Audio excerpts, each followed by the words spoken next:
Well, a few years ago, Edward Buckles Jr. was a digital media instructor at his alma mater, Carr High School, and now he's the filmmaker behind the documentary that everyone is talking about. His new HBO film is called Katrina Babies, and the documentary even made the cover of Time magazine.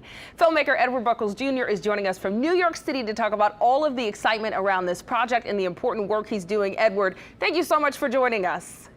Yo, thank you so much for having me, Sheba. It's like full circle to be back here with you. I mean, you gave me my first interview when it came to Katrina Babies, when I was just trying to figure it all out. Yeah.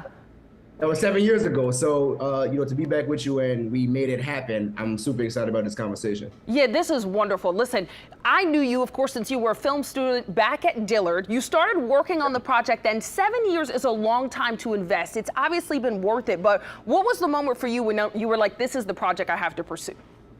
Well, I think that when I first came on your show, I was still trying to figure it out, right? I didn't know the story, and I didn't know how to make a film. So, coming to the news and coming to you was just a part of my process, not knowing that it took so much more. But the moment that I realized that it was important was when I shot the first interview, and when I just, felt the weight that the person that I interviewed, gave to me. I was like, this story is important, and, just hearing that it was their first time having this conversation, that gave me validation as well. Yeah, definitely. And the story that you're talking about is looking at Katrina through the eyes of children. It's something that you uncover in the documentary has been largely ignored. You kept asking the people you interviewed in the documentary, has anyone ever asked you about this? And it was amazing. They all said no. Yeah.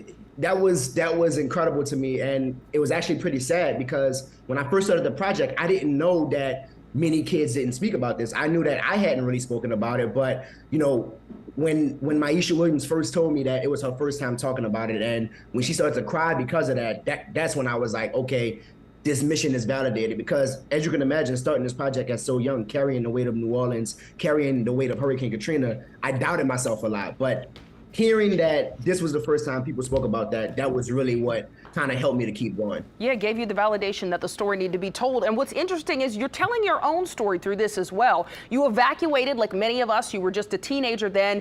And I love that you said that you thought at first that you didn't have trauma and that you had some survivor's guilt because you left, you didn't swim in the water. And so you thought, who am I to speak on how this has affected me?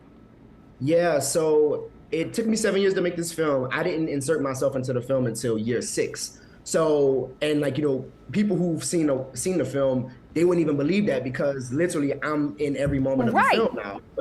But that was because I was resistant. That was because I had survivor's guilt as far as like how my trauma went during Katrina. But what I learned during this process is that trauma is trauma. And, those who evacuated and those who stayed are experiencing trauma at this point, and like we all need healing together. Definitely. I love that is kind of the conversations you've been having around this film, that we still need healing. You've connected it to the violence and the situation we see with young people in New Orleans today, this untreated trauma from Katrina.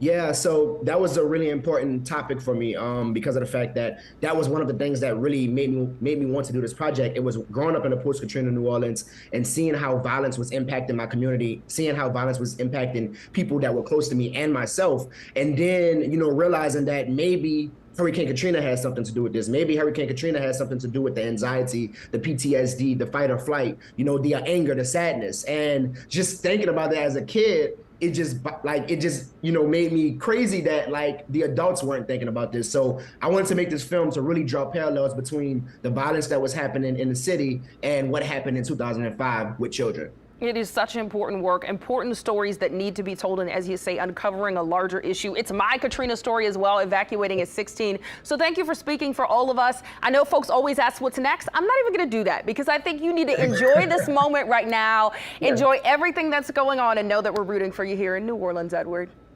Thank you so much. And again, I truly appreciate you for believing in me since day one, for sure. Always and always will. Thank you. Guys, the Katrina Babies documentary is on HBO Max now, so make sure you watch it.